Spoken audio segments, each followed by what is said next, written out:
ಓಂ ಶ್ರೀ ಗುರುಭ್ಯೋ ನಮಃ. ಹರಿ ಓಂ.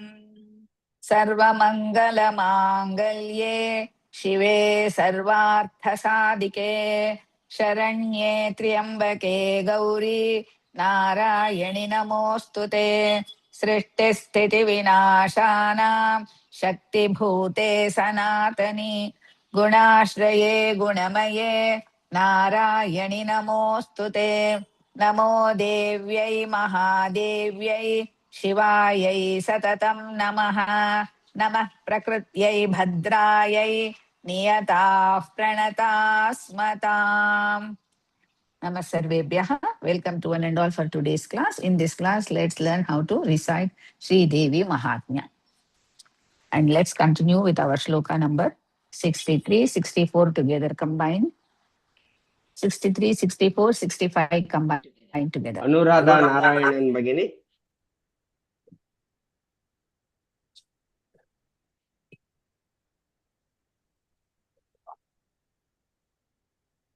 Anuradha Narayanan Bhagini. Mahodaya. ऋषिरुवाच ऋषिरुवाच नित्यैव सा जगन्मूर्ति. I will take only that much because it is continuous. Okay. Nityaiva sa jaganmurti. Nityaiva sa jaganmurti. नित्यैव सा जगन्मूर्तिस्. Nityaiva sa jaganmurtis. Nityaiva sa jaganmurtis. तया सर्वमिदं ततं. Taya sarvamidam tatam. Taya sarvamidam tatam.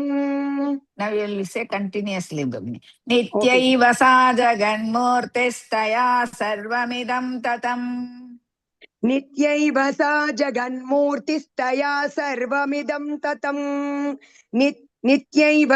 Nityaiva sa jaganmurtistaya sarvamidam tatam. Here also the same way. तथापि तत् समुत्पत्तिर्. तथापि तत् samutpattir बहुधा श्रूयतां मम. बहुधा श्रूयतां मम. तथापि तत् I don't know why. तथापि तत् समुत्पत्तिर्बहुधा श्रूयतां मम. तथापि तत् samutpattir श्रूयतां मम. बहुधा धा is दीर्घ and महाप्राण. Okay. तथापि तत् samutpattir बहुधा श्रूयतां मम. तथापि तत् samutpattir बहुधा श्रूयतां मम. उत्तमं भगिनि.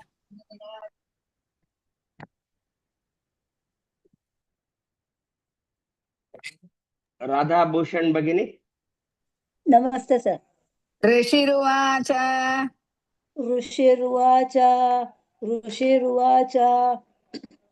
नित्यैव सा जगन्मूर्तिस्.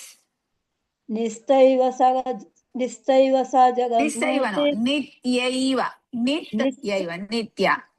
नित्यैव सा जगन्मूर्तिस्. नित्यैव सा जगन्मूर्तिस्. यै and यावत् एरडु. तया सर्वमिदं ततं.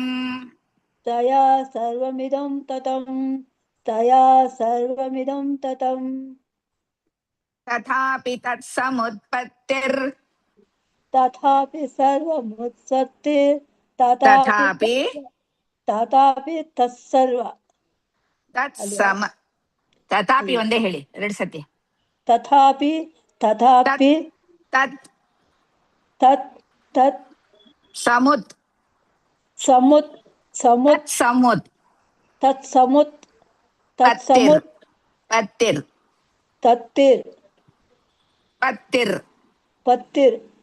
तत् समुत् पत्तिर् तत्समुत्पत्तिर्. तत्समुत्पत्तिर् ಪ್ರಾಕ್ಟೀಸ್ ಮಾಡಿ. ಬಹುಧಾ ಶ್ರೂಯತಾಂ ಮಮ. ಬಹುಧಾ ಶ್ರೂಯತಾ ಮಮ. ಬಹುಧಾ ಶ್ರೂಯತಾ ಮಮ. ನೀವು ಒಂದ್ ಲೈನ್ ಹೇಳ್ತೀರಾ ಈಗ? ಮೊದಲನೇದ ಮೊದಲನೇದು ಎರಡನೇದು. ನಿತ್ಯೈವ ಸಾ ಜಗನ್ಮೂರ್ತಿಸ್ತಯಾ ಸರ್ವಮಿದಂ ತತಂ. ನಿಸ್ಸೈವ ಸ ಜಗತ್ ನಿಸ್ಸೈವ ಹೇಳ್ಬೇಡಿ, ನಿತ್ಯೈವ. ನಿತ್ಯೈವ ಸ ಜಗತ್ಸ್ಫೂರ್ತಿ ಸ್ತಯಾ ಸರ್ವವಿದಂ ತತಂ. ನಿಧಾನವಾಗಿ ಹೇಳಿ. ಜಗನ್ಮೂರ್ತಿಸ್. ಜಗನ್ಮೂರ್ತಿಸ್ತಯಾ ಸರ್ವಮಿದಂ ತತಂ. ತಥಾಪಿ ಸಮುತ್ಪತ್ತಿರ್ಬಹುಧಾ. ಅಷ್ಟೇ ಹೇಳಿ ನೀವು. ತಥಾಪಿ ಸತ್ ಸರ್ವಮುತ್ಪತ್ತಿರ್. ತತ್ ಸಮುತ್ಪತ್ತಿರ್. ತಥಾಪಿ ತತ್ ಪ್ರಾಕ್ಟೀಸ್ ತಥಾಪಿ ನಿಧಾನಕ್ಕೆ ಹೇಳಿ. ತಥಾಪಿ ತತ್ ಸಮುತ್ಪತ್ತಿರ್. ತಥಾಪಿ ತತ್ ಸಮುತ್ಪತ್ತಿರ್ ಬಹುಧಾ ಬಹುಧಾ ಶ್ರೂಯತಾಂ ಮಮ. ಬಹುಧಾ ಶ್ರೂಯತಾ ಮಮ. Practice ಮಾಡಿ.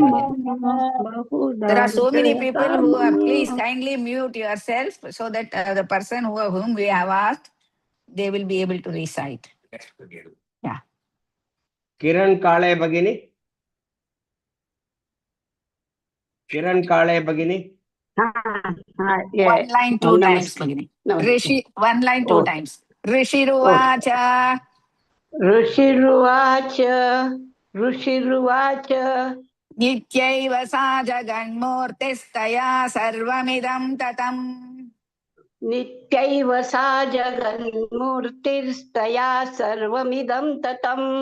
ನಿತ್ಯೈವ ಸಾ ಜಗನ್ಮೂರ್ತಿಸ್ತಯಾ Murtir is ಸರ್ವಮಿದಂ not there. ತತಂ. ನಿತ್ಯೈವ saw ಮೂರ್ತಿರ್, yes, sorry. ನಿತ್ಯೈವ ಸಾ ಜಗನ್ಮೂರ್ತಿಸ್ತಯಾ ಸರ್ವಮಿದಂ ತತಂ. ನಿತ್ಯೈವ ಸಾ ಜಗನ್ಮೂರ್ತಿಸ್ತಯಾ ಸರ್ವಮಿದಂ ತತಂ. ತಥಾಪಿ ತತ್ ನಿತ್ಯೈವ ಸಾ ಸಮುತ್ಪತ್ತಿ. ಜಗನ್ಮೂರ್ತಿ Okay, तथापि तत् समुत्पत्तिर्बहुधा श्रूयतां मम. तथापि तत् समुत्पत्तिर्बहुधा श्रूयतां मम. तथापि तत् समुत्पत्तिर्बहुधा श्रूयतां मम. उत्तमं भगिनि. ಪಂಕಜ Tulsiram ಭಗಿನಿ. Yes, Mahoday. One line two times.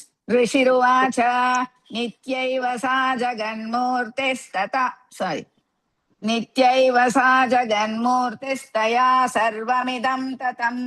I don't know what is the problem. ऋषिरुवाच नित्यैव सा जगन्मूर्तिस्तया सर्वमिदं ततं.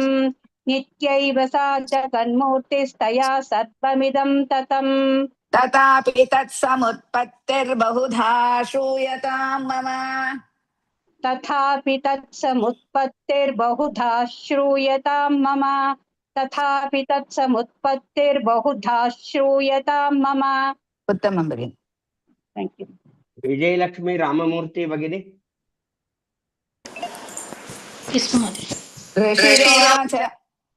ऋषिरुवाच नित्यैव सा जगन्मूर्तिस्तया सर्वमिदं ततं. तथापि तत्समुत्पत्तिर्बहुधा श्रूयतां मम. ऋषिरुवाच नित्यैव सा जगन्मूर्तिस्तया सर्वमिदं ततं. तथापि तत्समुत्पत्तिर्बहुधा श्रूयतां मम. ऋषिरुवाच नित्यैव सा जगन्मूर्तिस्तया सर्वमिदं ततं. तथापि तत्समुत्पत्तिर्बहुधा श्रूयतां मम. उत्तमं भगिनि. ಸಿ.ಎಸ್. ವಿಜಯಲಕ್ಷ್ಮಿ ಭಗಿನಿ. फुल् श्लोक भगिनि. ऋषिरुवाच नित्यैव सा जगन्मूर्तिस्तया सर्वमिदं ततं. तथापि तत्समुत्पत्तिर्बहुधा श्रूयतां मम. ऋषिरुवाच नित्यैव सा जगन्मूर्तिस्तया सर्वमिदं ततं. तथापि तत्समुत्पत्तिर्बहुधा श्रूयतां मम. उत्तमं भगिनि. Very nice. Rishi, Medha Rishi continues to explain about the Mahamaya Devi. Indeed, she is eternal, the very embodiment of the world. He is the completely covered the world. By her, all this universe, that is this world, is created. Nevertheless, I will explain her powers, or which are many, many, many. Hear them very calmly. He says to Maharaja and the Medhas. We'll move on to the next one. Vaishya. Vaishya and the Maharaja are hearing the Rishi Muni what he says. We'll move on to the next sloka, sloka number 66. A.V. Jayashree Bhagini. A.V. नमस्ते Jayashree. महोदय नमस्ते महोदय देवानां कार्यसिद्ध्यर्थ देवानां कार्यसिद्ध्यर्थ माविर्भवति सा यदा माविर्भवति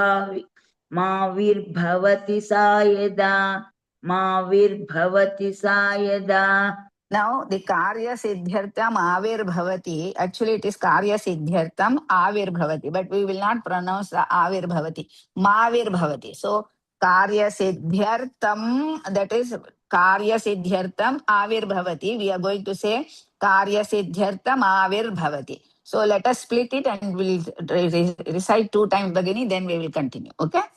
Karya siddhyartam avirbhavati. Karya siddhyartam avirbhavati. Can you pronounce that? कार्यसिद्ध्यर्थम् आविर्भवति Don't say ma. कार्यसिद्ध्यर्थम् Mam, half ma. Say ma only. Karya siddhyartam ma. Ma is Dirgha. कार्यसिद्ध्यर्थम् आविर्भवति. Now I'm going to recite the whole line. You have to recite. Devanam karya siddhyartam avirbhavati sa yada.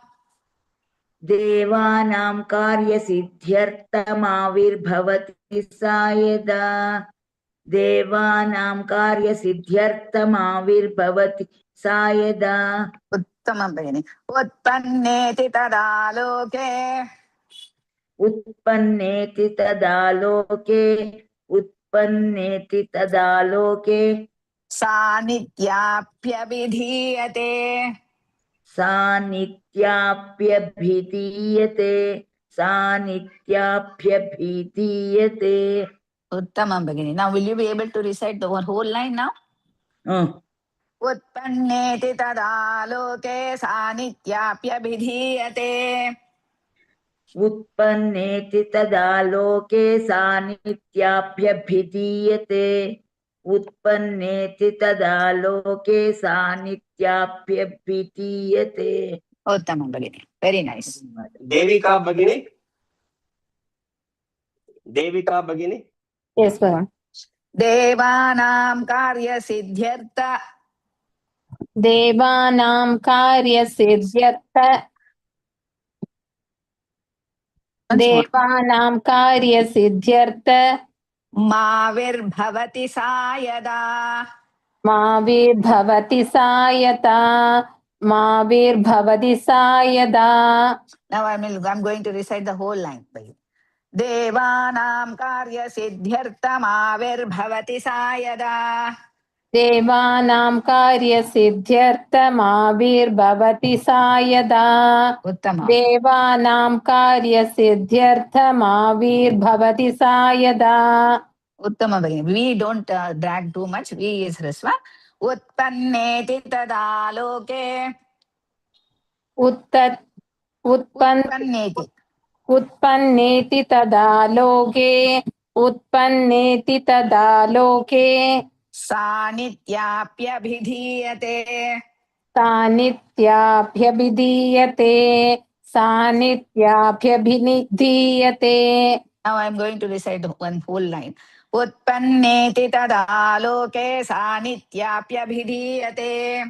उत्पन्नेति तदालोके सानित्याभ्यभिधीयते उत्पन्नेति तदालोके सानित्याभ्यभिधीयते. Uttamam Bhagini, but it utpanneti, not utpannedi. उत्पन्नेति. Uttamam Bhagini, very nice. Okay, bhai, उत्पन्नेति. Girija B Bhagini. Namaste, Ji. One line, two times. Devanam karya siddhyartamavirbhavati sayada. देवानां कार्यसिद्ध्यर्थमाविर्भवति सा यदा देवानां कार्यसिद्ध्यर्थमाविर्भवति सा यदा उत्पन्नेति तदा लोके सा नित्याप्यभिधीयते उत्पन्नेति तदा लोके सा नित्याप्यभिधीयते उत्पन्नेति तदा लोके सा नित्याप्यभिधीयते उत्तमं भगिनि Prema Koteshwaran Bhagini. Yes, Mugodeya. one line, two times. Devanam karya siddhyartamavirbhavati sayada. Devanam karya siddhyartamavirbhavati sayada. Devanam karya siddhyartamavirbhavati sayada. उत्पन्नेति तदा लोके सा नित्याप्यभिधीयते उत्पन्नेति तदा लोके सा नित्याप्यभिधीयते नित्या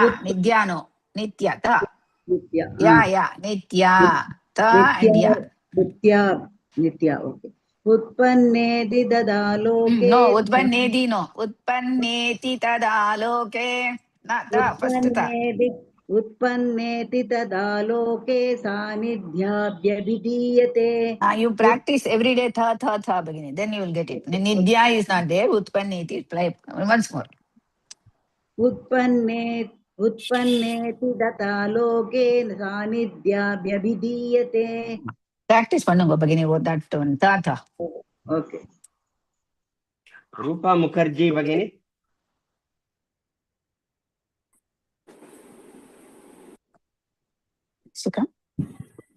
देवानां कार्य सिद्ध्यर्थमाविर्भवति सा यदा उत्पन्नेति तदा लोके सा नित्याप्यभिधीयते देवानां कार्य सिद्ध्यर्थमाविर्भवति सा यदा उत्पन्नेति तदा लोके सा नित्याप्यभिधीयते देवानां कार्य सिद्ध्यर्थमाविर्भवति सा यदा उत्पन्नेति तदा लोके सा नित्याप्यभिधीयते. उत्तमं भगिनी, very nice. The Rishimuni continue. No, full shloka. Oh, sorry. Renu Joshi Bhagini. Namaste Guruji. Full shloka. Yeah. देवानां कार्य सिद्ध्यर्थमाविर्भवति सा यदा उत्पन्नेति तदा लोके सा नित्याप्यभिधीयते देवानां कार्य सिद्ध्यर्थमाविर्भवति सा यदा उत्पन्नेति तदा लोके सा नित्याप्यभिधीयते. Uttamam begini, very nice. In this shloka, the Rishimuni continues to say that when gods want to accomplish any tough work or the task, she will appear in this world and help them for the betterment of the world. This Devi will come to the world whenever it is needed and helps the god to do their work. We'll move on to the next shloka, 67. Vijaya Chakrapani Bhagini. Namaste Mahodaya. Yoga Nidram Yada Vishnur. Yoga Nidram Yada Vishnur. Yoga Nidram Yada Vishnur. Jagatye Karnavi Krute. Jagatye Karnavi Krite. Jagatye Karnavi Krite. This Vishnur Jagatye Karnavi Krite, it is one word. So we'll recite the whole line beginning. Yoga Nidram Yada Vishnur Jagatye Karnavi Krite. Yoga Nidram Yada Vishnur Jagatye Karnavi Krite. Yoga Nidram Yada Vishnur Jagatye Karnavi Krite. Uttama. A is the second A. Astirya here also Shesham Abhajat Kalpante. We are not going to split it. We will just, I will help you Shesham, but Bhajat Kalpante. Astirya Shesham Abhajat. Astirya Shesham Abhajat. आस्तीर्यशेषमभजत् कल्पान्ते भगवान् प्रभुः कल्पान्ते भगवान् प्रभुः कल्पान्ते भगवान् प्रभुः. Now we'll recite Shesham Abhajat Kalpante is one, this one we will recite once more, one line. Astirya Shesham Abhajat Kalpante Bhagavan Prabhu. आस्तीर्यशेषमभजत् कल्पान्ते भगवान् प्रभुः आस्तीर्यशेषमभजत् कल्पान्ते भगवान् प्रभुः. Uttamam Bhagini. Vidya Prabhu Bhagini. नमस्ते महोदय. नमस्ते भगिनी. Yoganidram Yada Vishnur. योगनिद्रां यदा विष्णोर् योगनिद्रां यदा विष्णोर् Jagatye Karnavikృతే. जगत्ये कार्णवीकृते जगत्ये कार्णवीकृते. Now Vishnu Jagatye Karnavikృతే is one word, so we will recite the whole line. Yoga Nidram Yada Vishnur Jagatye Karnavikృతే. योगनिद्रां यदा विष्णो जगत्ये Vishnu, don't say कार्णवीकृते. Vishnur. ओके. योगनिद्रां यदा विष्णोर्जगत्ये कार्णवीकृते योगनिद्रां यदा विष्णो जगत्ये कार्णवीकृते. Bhagini, I am not able to hear that ra sound, ear sound. Anyway, you practice. Astirya Shesham Abhajat. आस्तीर्यशेषमभजत् आस्तीर्यशेषमभजत् Kalpante Bhagavan Prabhuः. कल्पान्ते भगवान् प्रभुः कल्पान्ते भगवान् प्रभुः. Astirya Shesham Abhajat Kalpante Bhagavan Prabhuः. आस्तीर्यशेषमभजत् कल्पान्ते भगवान् प्रभुः आस्तीर्यशेषमभजत् कल्पान्ते भगवान् प्रभुः. Uttamam Bhagini, but practice, huh? धन्यवाद. यस भगिनी. Devasena Bhagini. Devasena Bhagini. One line two times. One line two times. Yoga Nidram Yada Vishnur Jagatye Karnavikృతే. योगनेत्रां यदा विष्णुर्जगत्ये कार्णवीकृते योगनेत्रां यदा विष्णुर्जगत्ये कार्णवीकृते. Uttamam. Astirya Shesham Abhajat Kalpante Bhagavan Prabhuः. आस्तीर्यशेषमभजत् कल्पान्ते भगवान् प्रभुः आस्तीर्यशेषमभजत् कल्पान्ते भगवान् प्रभुः. Uttamam Bhagini. Yes, Vimala Bhagini. Yes, Mahoday. Yoga Nidram Yada Vishnur Jagatye Karnavikృతే. One line two times. योगनिद्रां यदा विष्णुर्जगत्ये कार्णवीकृते योगनिद्रां यदा विष्णुर्जगत्ये कार्णवीकृते. Astirya Shesham Abhajat Kalpante Bhagavan Prabhuः. आस्तीर्यशेषमभजत् कल्पान्ते भगवान् प्रभुः आस्तीर्यशेषमभजत् कल्पान्ते भगवान् प्रभुः. Uttamam Bhagini. Shyamala V Bhagini. Shyamala V Bhagini. Yes, Mahoday. Yoga Nidram Yada Vishnur Jagatye Karnavikృతే. Astirya Shesham Abhajat Kalpante Bhagavan Prabhuः. योगनिद्रां यदा विष्णुर्जगत्ये कार्णवीकृते आस्तीर्यशेषमभजत् कल्पान्ते भगवान् प्रभुः.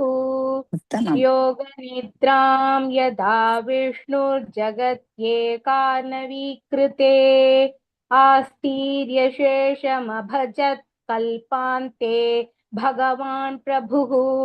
Uttamam Bhagini, very nice. Ujjwala Kiran Bhagini.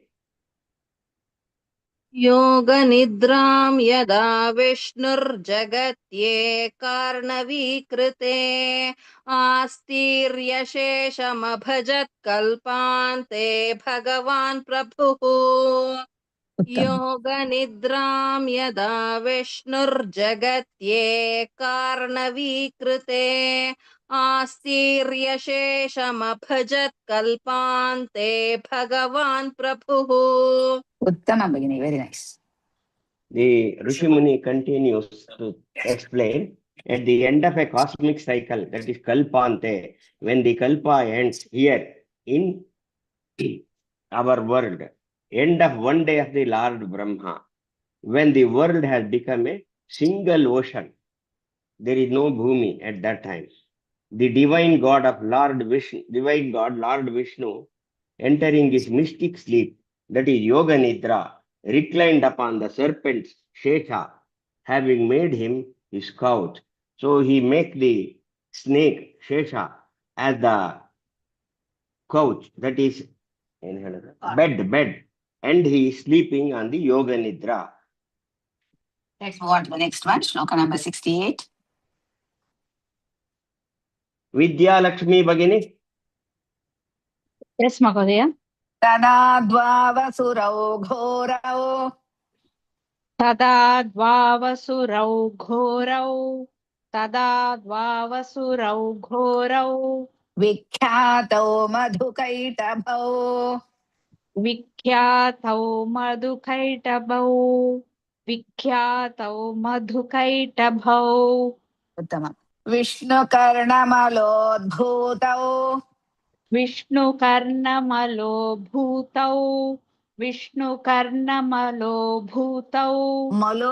Malod. Vishnukarnamalodbhutau. Here he has missed one the. विष्णुकर्णमलो Not malo, malodbhutau. विष्णुकर्णमलोद्भूतौ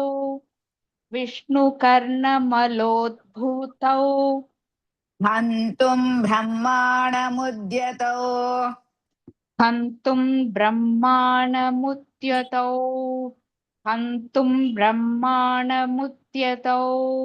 Uttamam Bhagini.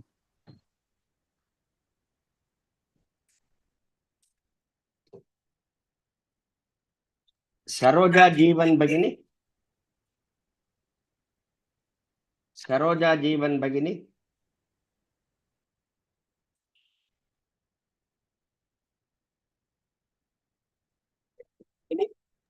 Geeta Sridhar Bhagini. Yes, Mahodaya. Namaste, Mahodaya. Tada dvavasurau ghorau.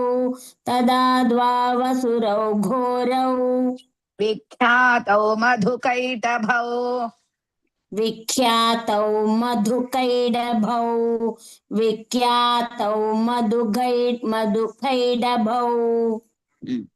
Vishnukarnamalodbhutau.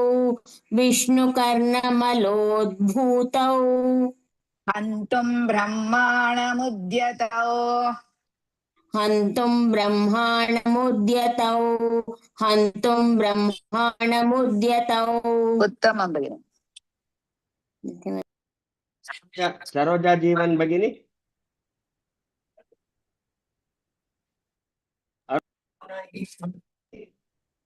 Aruna Ishwar Bhagini. Namaste. One line two times. Tada dvavasurau ghorau vikhyatau madhukaitabhau. तथा द्वावसुरौ घोरौ विख्यातौ मधुकैटभौ तथा द्वावसुरौ घोरौ विख्यातौ मधुकैटभौ Vishnukarnamalodbhutau hantum brahmanamudyatau. विष्णुकर्णो मलोद्भूत Karna is not there. Vishnu Karna Malodbhutau. विष्णुकर्णमलोद्भूतौ हन्तुं ब्रह्माणमुद्यतौ विष्णुकर्णो मलोद्भूतौ हन्तुं ब्रह्माणमुद्यतौ. Again, you made the same mistake. Karna. Vishnu Karna. Vishnukarna It's okay. मलोद्भूतौ हन्तुं ब्रह्माणमुद्यतौ. Practice. Geeta Sridhar Bhagini. Geeta Sridhar Bhagini.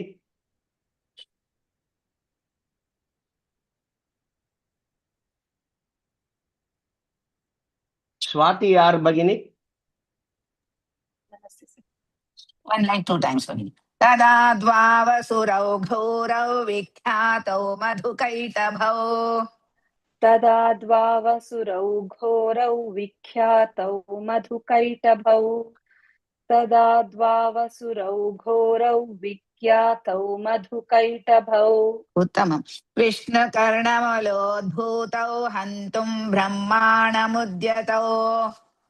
विष्णुकर्णमलोद्भूतौ हन्तुं ब्रह्माणमुद्यतौ विष्णुकर्णमलोद्भूतौ हन्तुं ब्रह्माणमुद्यतौ. उत्तमं भगिनी, very nice. Sukanya Nagaraj Bhagini. Sukanya Nagaraj Bhagini. नमस्ते महोदय. तदा द्वावसुरौ घोरौ विख्यातौ मधुकैटभौ विष्णुकर्णमलोद्भूतौ हन्तुं ब्रह्माणमुद्यतौ. तदा द्वावसुरौ घोरौ विख्यातौ मधुकैटभौ विष्णुकर्णमलोद्भूतौ हन्तुं ब्रह्माणमुद्यतौ. तदा द्वावसुरौ घोरौ विख्यातौ मधुकैटभौ विष्णुकर्णमलोद्भूतौ हन्तुं ब्रह्माणमुद्यतौ. उत्तमं भगिनी. धन्यवादः भगिनी. Jagadishwaru Babu Bhagini. फुल् श्लोका. तदा द्वावसुरौ घोरौ विख्यातौ मधुकैटभौ विष्णुकर्णमलोद्भूतौ हन्तुं ब्रह्माणमुद्यतौ. तदा द्वावसुरौ घोरौ विख्यातौ मधुकैटभौ विष्णुकर्णमलोद्भूतौ हन्तुं ब्रह्माणमुद्यतौ. उत्तमं भगिनी. In this shloka, the Rishi Muni continues to explain that then two fierce demons known as Madhu and Kaitaba, who had originated from the earwax of Vishnu, became intent of killing Lord Brahma. The two demons, Rakshasas, were born from the wax of the Vishnu when he is sleeping without his knowledge. They just came out and they tried to attack Lord Brahma, and because they were very powerful, they wanted to kill Brahma and take his position. Let's move on to the next one, shloka number 69.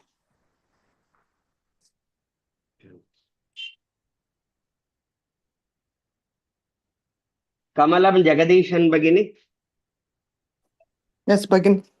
Now I will recite with the pada dividing, that is Vishnoho, but when we are chanting the full line, it is remove the visarga and add half sa.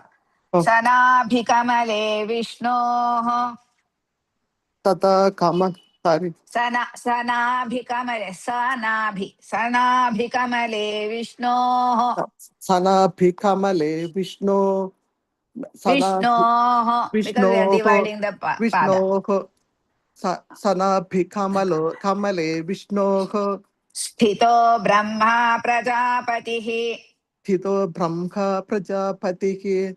Sthito Brahma Prajapatihi. Drishtva tavasurau chograu. Drishtva tavasurau chograu. Drishtva na tavasurau chograu. Prasuptam cha janardanam. Prasuptam cha janardanam. प्रसुप्तं च जनार्दनम्.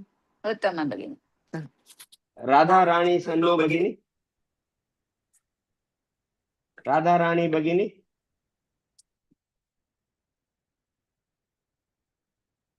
सनाभिकमले विष्णोः. You can't hear भगिनी. राधा राणी भगिनी. रमा लक्ष्मी भगिनी. आं भगिनि. सनाभिकमले विष्णोः. सनाभिकमले विष्णोः. सनाभिकमले विष्णोः. स्थितो ब्रह्मा प्रजापतिः. स्थितो ब्रह्मा प्रजापतिः. स्थितो ब्रह्मा प्रजापतिः. दृष्ट्वा तावसुरौ चोग्रौ. दृष्ट्वा तावसुरौ चोग्रौ. दृष्ट्वा तावसुरौ चोग्रौ. प्रसुप्तं च जनार्दनम्. प्रसुप्तं स जनार्दनम्. प्रसुप्तं स जनार्दनम्. उत्तमं भगिनि.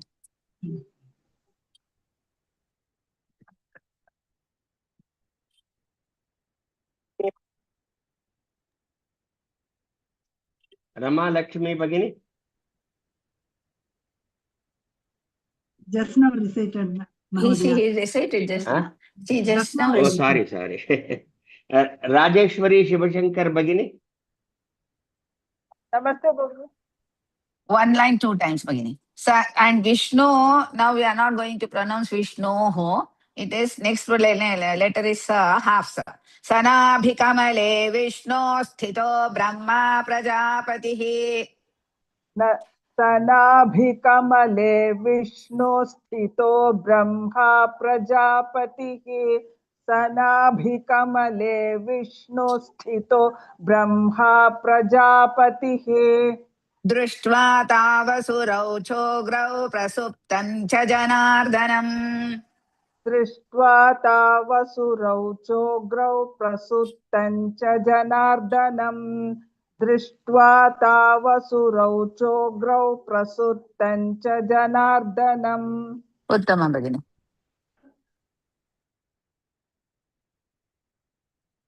राजलक्ष्मी भगिनी. राजलक्ष्मी. सनाभिकमले विष्णो स्थितो ब्रह्मा प्रजापतिः. सनाभिकमले विष्णो स्थितो ब्रह्मा प्रजापतिः. सनाभिकमले विष्णो स्थितो ब्रह्मा प्रजापतिः. उत्तमं. दृष्ट्वा तावसुरौ चोग्रौ प्रसुप्तं च जनार्दनम्. दृष्ट्वा तावसुरौ चोग्रौ प्रसुप्तं च जनार्दनम्. दृष्ट्वा तावसुरौ चोग्रौ. दृष्ट्वा first you pronounce तावसुरौ. दृष्ट्वा तावसुरौ चोग्रौ प्रसुप्तं च जनार्दनम्. दृष्ट्वा तावसुरौ चोग्रौ प्रसुप्तं च जनार्दनम्. दृष्ट्वा तावसुरौ चोग्रौ प्रसुप्तं च जनार्दनम्. उत्तमं भगिनि. रमादेवी खड्डी भगिनी. सनाभिकमले विष्णो स्थितो ब्रह्मा प्रजापतिः. दृष्ट्वा तावसुरौ चोग्रौ प्रसुप्तं च जनार्दनम्. सनाभिकमले विष्णो स्थितो ब्रह्मा प्रजापतिः. दृष्ट्वा तावसुरौ चोग्रौ प्रसुप्तं च जनार्दनम्. सनाभिकमले विष्णो स्थितो ब्रह्मा प्रजापतिः. दृष्ट्वा तावसुरौ चोग्रौ प्रसुप्तं च जनार्दनम्. उत्तमं भगिनि. Very nice. धन्यवादः जी. Rishimani continues to full shloka. Oh, full shloka. Very sorry. Go ahead. Explain one again.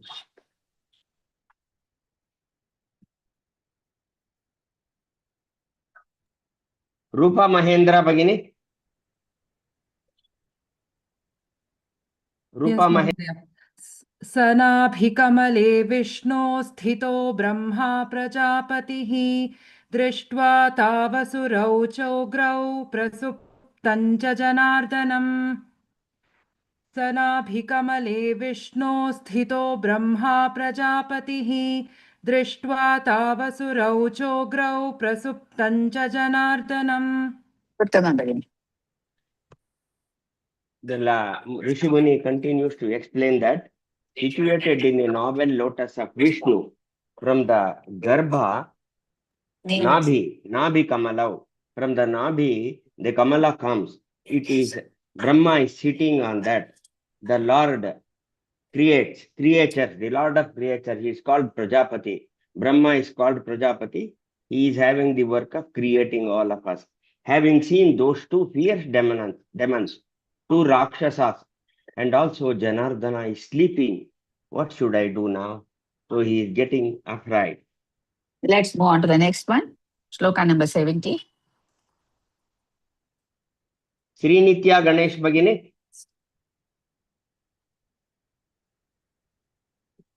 Namaste Bhagini.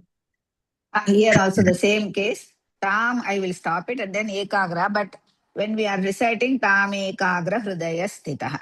Tushtavayoga Nidram Tam. तुष्टावयोग निद्रां तां तुष्टावयोग निद्रां तां Ekagra Hridaya Sthitah.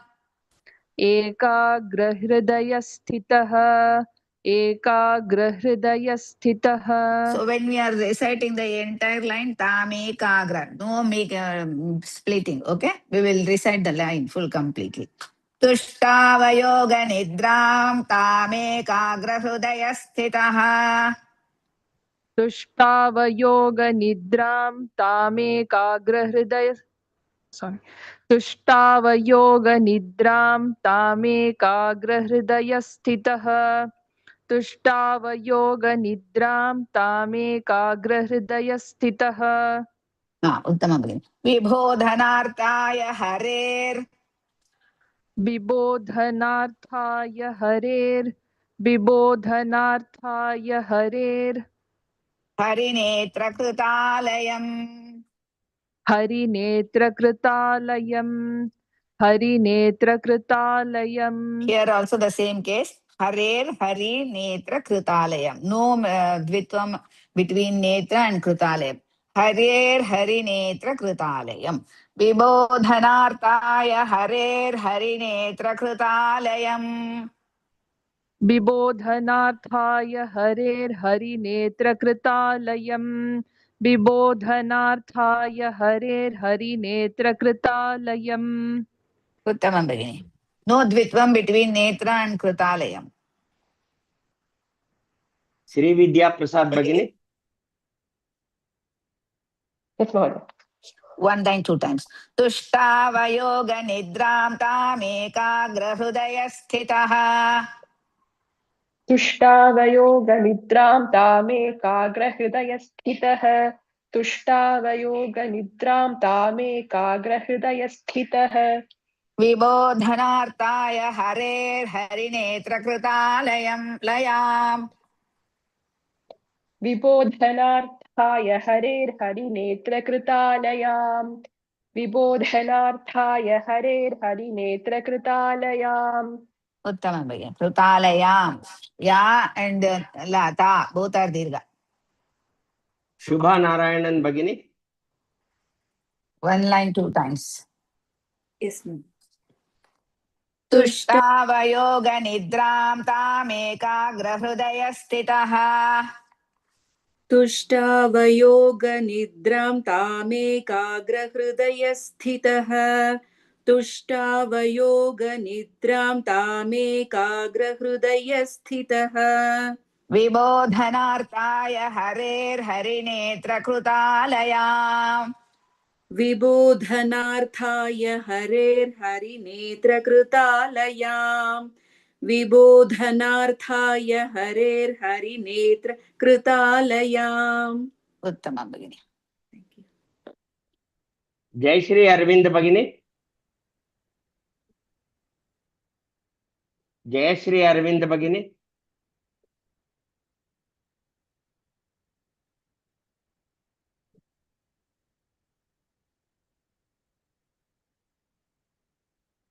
Nagamani Venkatesh Bhagini. नमस्ते महोदय। तुष्टावयोगनिद्रां तामेकाग्रहृदयस्थितः विबोधनार्थाय हरेर्हरिनेत्रकृतालयाम् तुष्टावयोगनिद्रां तामेकाग्रहृदयस्थितः विबोधनार्थाय हरेर्हरिनेत्रकृतालयाम् तुष्टावयोगनिद्रां तामेकाग्रहृदयस्थितः विबोधनार्थाय हरेर्हरिनेत्रकृतालयाम्। उत्तमं भगिनि। धन्यवाद। Venkat Mahodaya. Venkat Somasundaram Mahodaya. नमस्कार। तुष्टावयोगनिद्रां